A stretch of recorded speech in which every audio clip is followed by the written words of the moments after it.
Hi folks, we're going to take a look at page 447, number 81. So in this question, they want us to find the area of this triangle.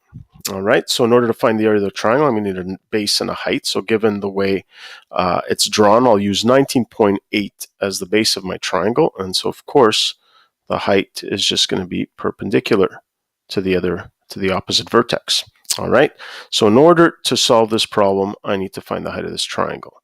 I see that this height is part of these two right-angled triangles, one on the left and one on the right. Problem is I don't have enough information in either of those triangles. What I do have, I have the hypotenuse in the left, and I also have the hypotenuse in the right. So if I can find some other piece of information in these right-angled triangles, I can solve for the height using sine, cosine, or tangent. All right, and given that I have three sides of a non-right triangle, what I can find with that is any one of the angles. So I'm going to choose to find this angle here. I could have also looked for that one there. All right, so once I have this angle plus the hypotenuse of 12.1, I can then use that to find the opposite to the angle. So step number one is to find theta, and of course I'm going to use the cosine law.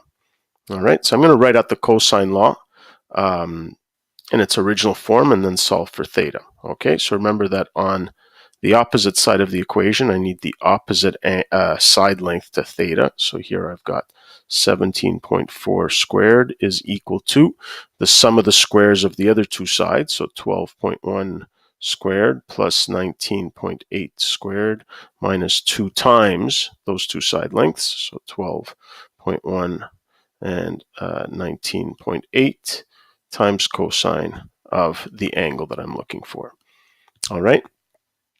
So I'm going to, now that we've used the cosine law a lot, I'm going to see if I can just isolate this without having to write lots of steps. So what's the first thing we would be doing? We'd be subtracting these two to the other side of the equation. So here we'd have 17.4 squared minus 12.1 squared minus 19.8 squared.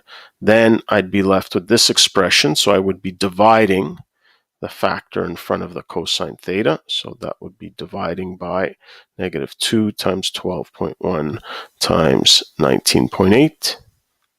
And then, of course, I'm going to take inverse cosine to solve for theta. Okay, so this is just to show you the process that you can follow so that you can isolate this in one step instead of having to do it in several steps. So if you're comfortable doing that. All right, so now we're going to put that in our calculators, and we're going to make sure that we input it very carefully. Okay, so here we have inverse cosine. Now, remember, you're going to need to put all this numerator portion in a bracket.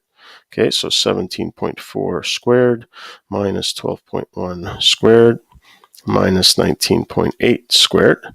Close off the numerator bracket, divided by, and again, the denominator should also be put in its own bracket. So negative 2 times 12.1 times 19.8.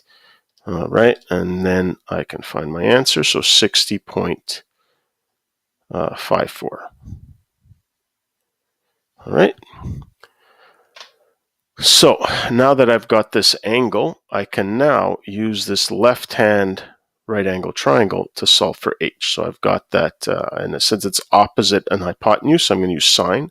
So I have sine of 60.54 is going to be equal to the opposite side, which is the h that I'm looking for, divided by the hypotenuse, which is the one that's given, 12.1. So h is going to be equal to the product of these two. So since I already had this in my calculator, okay, I'm going to take sine of my previous answer, all right, and then multiply that by 12.1. Okay, and that's 10.54.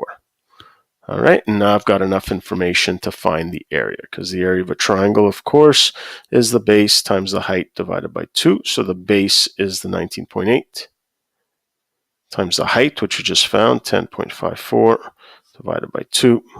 All right, so since I still had this in my calculator, times 19.8 divided by 2. And here we have 104.3. 104.3, and since it's in meters, this is going to be meters squared.